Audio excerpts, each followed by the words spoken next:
Hola, soy Max Kaiser y esto es Kaiser Report, edición especial Acción de Gracias. Todos los años este programa rompe alguna que otra familia. Voy a explicarles por qué. En Acción de Gracias las familias se sientan alrededor de un gran pavo y de un pastel de calabaza y al principio todo va bien. Hasta que alguien dice que ve Kaiser Report. Entonces siempre hay otro que responde, ¡qué vergüenza! No pienso volver a dirigirte la palabra, no vuelvas a entrar en mi casa y del pastel de calabaza ya te puedes ir olvidando. Así pues, hola planeta Tierra, bienvenidos a nuestro mundo. ¿Stacy? Max, demos gracias al mundo por concedernos este episodio de Kaiser Report muy cerquita ya del capítulo 1000. Seguimos en Carolina del Norte, donde vamos a celebrar el Día de Acción de Gracias con la madre de Max. Nos encontramos al borde del lago Jordán, un lago artificial financiado con dinero federal que sin embargo está contaminadísimo y lleno de sustancias tóxicas, lo cual no es de extrañar a tenor de las políticas económicas neoliberales que tenemos por todo el mundo.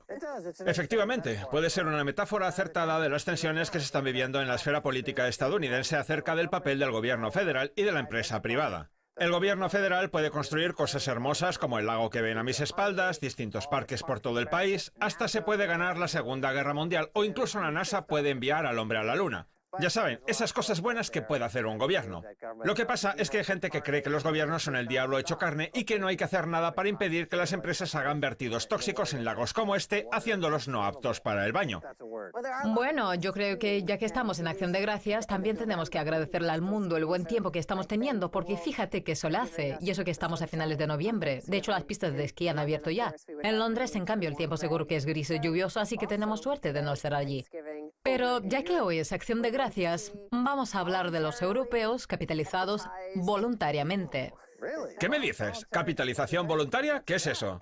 Vamos a verlo en el siguiente titular. Montepaschi inicia una recapitalización interna de sus tenedores de bonos, capitalizando más de 4.000 millones de euros en bonos junior. Estamos hablando del banco más antiguo del mundo, fundado 4 años antes de que Colón descubriera América y se la robara a los indígenas, a los que, por cierto, les siguen arrebatando sus tierras, como sucede año tras año con los indios de Dakota del Norte, en este caso para la construcción de un oleoducto. ¿Y para qué van a devolvérsela? Mejor construir un casino cada vez. El robo de sus tierras es un tema que se repite cada día de Acción de Gracias. El caso es que Montepaschi, que se fundó antes incluso del descubrimiento de América por parte de los blancos europeos, está en serias dificultades. Sus acciones han caído un 99%, tienen un montón de deuda tóxica, y ya que no pueden vender deuda en los mercados porque nadie la quiere, se les ha ocurrido un plan ingenioso para recaudar capital. Montepaschi planeaba despedir al 10% de su plantilla, cerrar sucursales y vender activos para solicitar a los inversores una captación de fondos por valor de 5.000 millones de euros, en lo que sería su tercera recapitalización en 3 años. Sin embargo, dada la falta de interés por parte de los nuevos inversores, la clave estaba en la conversión voluntaria previamente filtrada de su deuda subordinada, que si se ejecutaba de forma exitosa, limitaría la cantidad de nuevos fondos necesarios. Esa capitalización afectaba solo a los tenedores de bonos junior. Se calcula que los inversores minoristas tienen en su poder unos 2.000 millones de euros en deuda subordinada senior de la entidad. Como contaba Reuters el mes pasado, la conversión podría no afectar a los pequeños inversores, dado que si se las aplicara, habría que publicar un folleto de emisión, lo que retrasaría el lanzamiento de la oferta. Sin embargo, ahora da la sensación de que todo el mundo se verá capitalizado voluntariamente. Este no es más que un nuevo capítulo en la larga historia de la ingeniería financiera que han diseñado los bancos para rescatar a los tenedores de bonos, algunos accionistas y algunos directores generales. Aunque sí han podido hacerlo en los últimos 30 o 35 años, ha sido gracias a que los intereses no han dejado de bajar. En la época de Reagan, los intereses se situaban en el 20%, mientras que ahora están en el 2%, lo que significa que cada vez que hay que refinanciar alguna catástrofe bancaria o económica en algún lugar del mundo, se puede aplicar la política de prolongar y fingir, reempaquetando toda la basura y reflotándola con una tasa de cupón más baja, pero a más largo plazo, o con alguna tasa de cupón o de interés que resulte atractiva para el capital que hay disponible por todo el mundo. Un capital que asciende a billones de dólares por culpa de los bancos zombies, que como son técnicamente insolventes, no prestan dinero. por lo que la moneda que emiten los bancos centrales se dedica exclusivamente a refinanciar su deuda zombie. De ahí que en los balances generales existan esos grandes depósitos de capital. Un capital que no se presta y que no da lugar al crecimiento económico necesario para generar los ingresos fiscales que hacen falta para poder saldar la deuda. Sin embargo, ahora, con la Trumpflación, como la llaman, asistiremos al fin de la tendencia alcista en el mercado de deuda con una caída que hará que los intereses suban. Lo he dicho desde el primer día.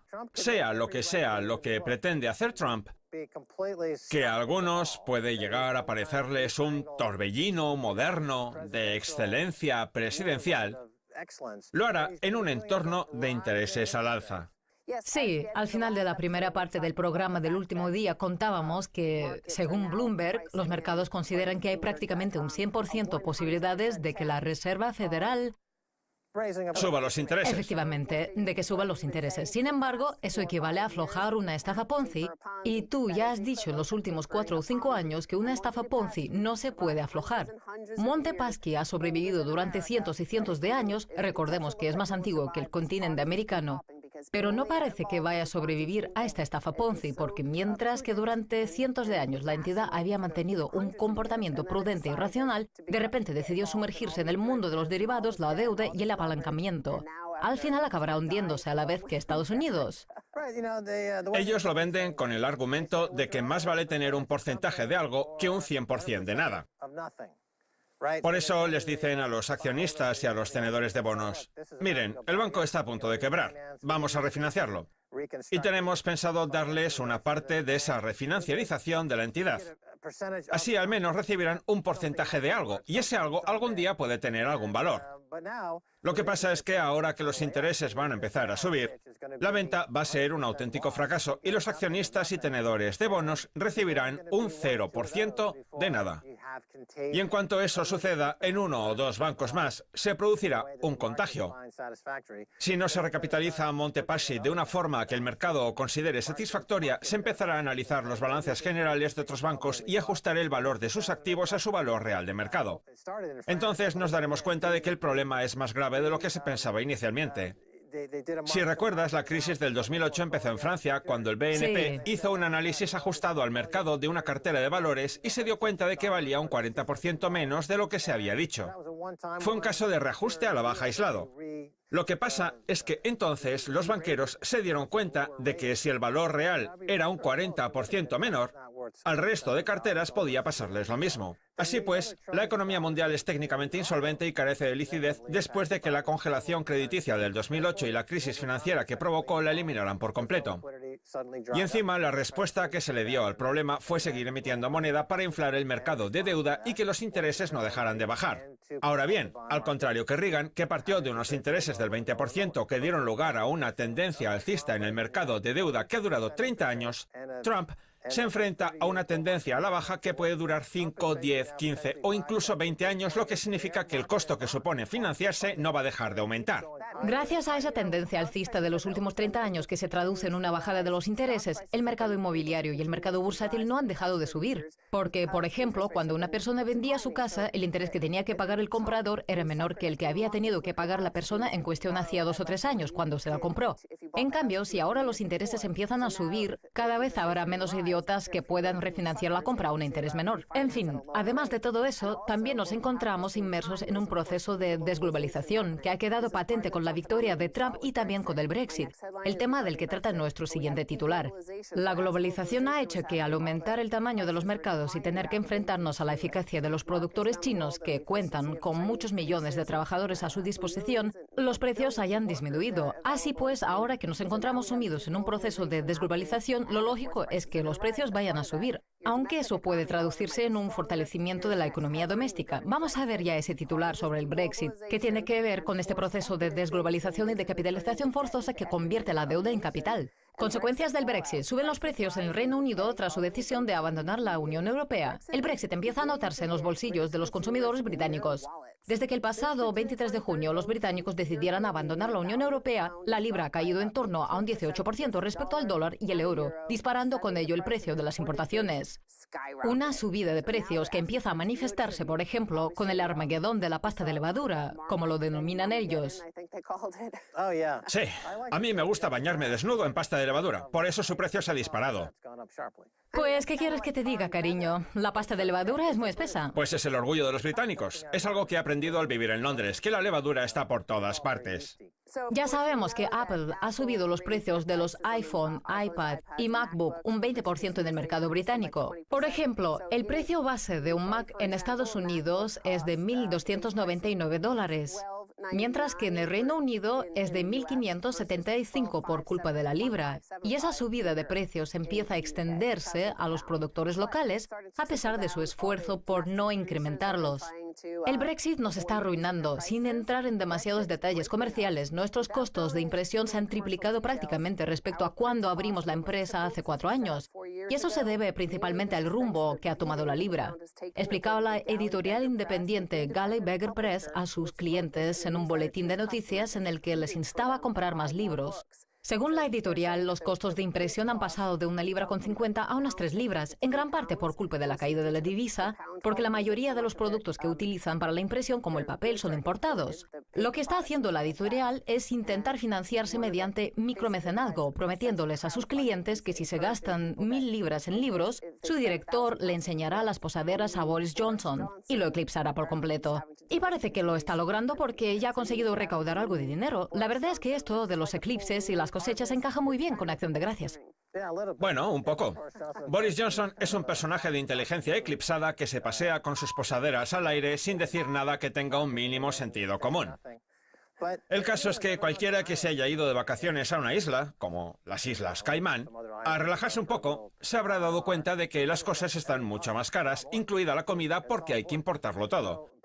El Reino Unido ha decidido aislarse del resto y la consecuencia natural de esa decisión es que los precios suban. Eso de que el Brexit contribuiría a la producción y a las exportaciones puede funcionar dentro de 10, 15 o 20 años, y siempre y cuando se construyan las fábricas necesarias y se dé trabajo a los ciudadanos del Reino Unido. Pero mientras se empobrecerá y se privará de derechos a unos cuantos millones de británicos. ¿Quién sabe cuántos? No se les puede separar del resto. Cuando se descubrió América, no había forma de saber que había gente viviendo en el nuevo continente que resultó estar habitado. Sin embargo, ahora vivimos en un mundo globalizado que se está desglobalizando y mirando cada vez más hacia adentro. Los precios van a aumentar como consecuencia de la subida de los intereses y todo se volverá más caro. Por eso la vida tendrá que hacerse de una forma más local. Llevamos años diciéndolo y muchos de nuestros invitados han explicado que se trata de un proceso natural, de un ciclo. Recordemos que el Día de Acción de Gracias en Estados Unidos rinde homenaje a la cosecha, que no es más que un ciclo. Y en todo ciclo las cosas empeoran, se pudren y proporcionan nutrientes al suelo que generan crecimiento en algún otro lugar. Todos estos productos moribundos que tenemos, como la economía británica o el Banco Monte Paschi, acabarán por pudrirse y con un poco de suerte darán lugar a algo mejor, ya sea un nuevo sistema financiero o una nueva economía, quién sabe. Ese es el mensaje de Acción de Gracias que quiero transmitirle hoy al resto del mundo. Hablando de cosas que se pudren, no olvidemos que el queso Stilton es típico del Reino Unido. En fin, si no quieren ustedes pudrirse como el queso, coman más pasteles. Así podrán ver la segunda parte. No se vayan.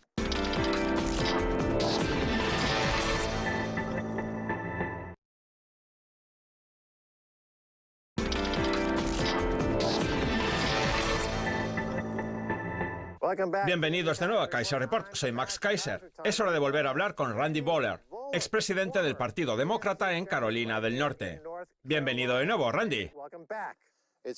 Gracias. Fui presidente del Partido Demócrata de Carolina del Norte. Muy bien, Randy. Antes de las elecciones le preguntamos qué habría hecho mal Hillary si finalmente ganaba Trump. Y usted nos dijo que si finalmente Trump resultaba ganador, eso significaría que se habría impuesto en estados como Michigan. Pues bien, ha demostrado tener toda la razón. Da la impresión de que Trump puso esos estados en el punto de mira y agarró a Hillary por sorpresa. ¿Qué le parece? Yo creo que el Partido Demócrata y los responsables de campaña de Hillary tendrían que haber analizado lo sucedido en las primarias con Bernie Sanders, que se impuso en Michigan en una batalla muy igualada, que también ganó en Wisconsin y que prácticamente empató con Hillary en Missouri, y todo por una serie de cuestiones relacionadas con los tratados comerciales como el TLCAN o el TPP. La clase trabajadora estaba molesta con Hillary. Sí, ya avisó usted de ello. Ahora bien, achacar la derrota a Hillary y al hecho de haber señalado con el dedo a otros candidatos de otros lugares es un error por parte de los demócratas. Yo no creo que haya que señalar con el dedo a nadie. El partido debería ser consciente de que nominó a una candidata que todo el mundo sabía que tenía debilidades y que estaba bajo investigación por parte del FBI. Aunque eso fue mala suerte, no digo que las acusaciones sean fundadas. Pero el caso es que Hillary ganó las primarias. Lo que pasa es que por una serie de factores estructurales ha acabado perdiendo. No obstante, conviene recordar que Hillary ha ganado el voto popular. Factores estructurales como la supresión del derecho a voto de algunos ciudadanos en estados como Wisconsin, Pensilvania, Florida, Carolina del Norte o Michigan, que hace más difícil lograr el objetivo. Y por eso hay organizaciones como la Asociación Nacional para el Progreso de los Negros que lo han llevado incluso ante los tribunales. De acuerdo. ¿Y el sistema electoral le parece un problema estructural? Desde luego que sí. Se trata de un vestigio del pasado que tenemos que modificar o al menos reformar. Pero ambos partidos conocían las reglas del juego. Es cierto que el sistema electoral se puede reformar, pero es algo que Hillary ya sabía. Da la sensación de que Trump ha sido más listo que su oponente en todos los aspectos, en algunos de los cuales el Partido Demócrata hizo oídos sordos a la realidad y cometió errores desde el punto de vista estratégico. Bueno, yo creo que las elecciones exigían un candidato del cambio, requisito que cumplían tanto Sanders como Trump, mientras que el mensaje de Hillary se limitaba a decir, juntos somos más fuertes, y a mejorar ligeramente el legado de Obama. Si la gente exige cambio y el mensaje que transmite un candidato es mejorar ligeramente las cosas, ese candidato tiene todas las de perder. Pero porque decían que la gente se equivocaba, que ellos sabían lo que era mejor para el pueblo estadounidense. ¿No le parece que una estrategia así está abocada al fracaso? Bueno, eso de sabemos lo que quiere la gente es una estrategia que se emplea desde hace mucho. Lo que quiere la gente es tener dinero en el bolsillo. El descontento social que tenemos se debe a las desigualdades de riqueza e ingresos y al estancamiento de los salarios. Los ciudadanos del cinturón del óxido de Estados Unidos no ganan más dinero que antes y encima se sienten marginados en su condado y en su estado. Por eso es normal que se hayan inclinado por Trump, porque es como un corte de mangas figurado al resto del mundo. Trump también ha mantenido una posición muy sensata respecto a un tratado de comercio como el TPP, sobre el cual Hillary siempre se ha mostrado, en el mejor de los casos, ambigua. Y ahora, con Trump, el TPP se ha parado. Los ciudadanos del cinturón del óxido, a quienes se ha definido como un atajo de deplorables, se dieron cuenta de que ese sofisticado tratado iba a perjudicarlos. Por eso votaron en su contra. Bien, hay que considerar que el Partido Demócrata también se oponía al TPP. Yo asistí a la convención demócrata como delegado de Sanders y puedo decirle que había cientos de personas con carteles en contra del tratado, o sea, que a las bases no les parecía bien. Sí, pero Trump les ha robado el mensaje. Como hombre de negocios, Trump supo darse cuenta de qué le convenía, fijándose en lo que hacía Sanders, que aglutinaba a más gente en sus mítines que el propio Trump. De acuerdo. Desde el 2008, los demócratas han perdido el 10% de su representación en el Senado, el 19% en la Cámara de Representantes, el 20% en el Poder Legislativo y al 36% de sus gobernadores, mientras los medios del cinturón industrial no dejaban de vaticinar la muerte del Partido Republicano, cuando los que estaban al borde de la extinción parecían ser los demócratas. Es un ejemplo de desconexión con la ciudadanía. Desde mi punto de vista, lo que ha pasado tiene mucho que ver con la llamada estrategia sureña de Nixon. Y es que, aunque durante décadas los demócratas fueron mayoritarios en el sur, ahora los estados sureños son territorio republicano. Si recuerda, cuando en las primarias demócratas Hillary se impuso a Sanders en los estados del sur, ya dijimos que en las elecciones esos estados no los iba a ganar el Partido Demócrata. Solo ganó en Virginia porque la parte norte del estado ha cambiado, con un segmento del electorado más sofisticado y mejor formado que ha hecho que se impongan los demócratas. Sin embargo, el desplome de los republicanos que vaticinaban los medios tras la victoria de Obama y al que acaba de referirse usted se debe a una falsa predicción demográfica. La gente cree que el voto de los afroamericanos, de los estadounidenses de origen asiático y de los hispanos va a ir a parar siempre a los demócratas, cuando eso no tiene por qué ser así. Para ello, los demócratas tienen que ofrecer un mensaje que además influya en la vida de los ciudadanos. ¿Qué le parece? Ahí está el problema. ¿Y qué ha pasado en Kentucky? Porque los demócratas han perdido el poder legislativo del estado que controlaban desde hacía 100 años. Ahora los demócratas ya no ostentan el poder legislativo de ningún estado sureño, además de haber perdido un montón de gobernadores. A mí me parece que aquí hay algo más que un par de meteduras de pata estratégicas. Es problema de mensaje y de ponerlo en práctica. ¿Solo un problema de mensaje y de puesta en práctica o hay algo más? Porque en las campañas políticas de hace 8, 12 o 20 años, el mensaje se difundía a través de la industria publicitaria, que creaba una serie de reclamos brillantes y atractivos como el de Ronald Reagan. Vuelve a salir el sol en Estados Unidos.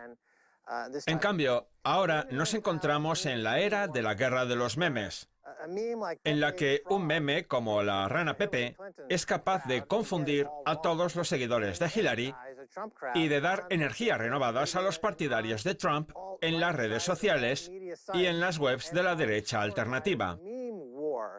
Da la sensación de que los demócratas ni siquiera saben ya dónde está el campo de batalla. Derecha alternativa es un eufemismo para referirse a los partidarios de la supremacía blanca. O una extensión de los medios alternativos. Mire, los medios alternativos hemos plantado cara a la corporatocracia y a la cleptocracia que tan arraigadas están en nuestra sociedad desde hace años.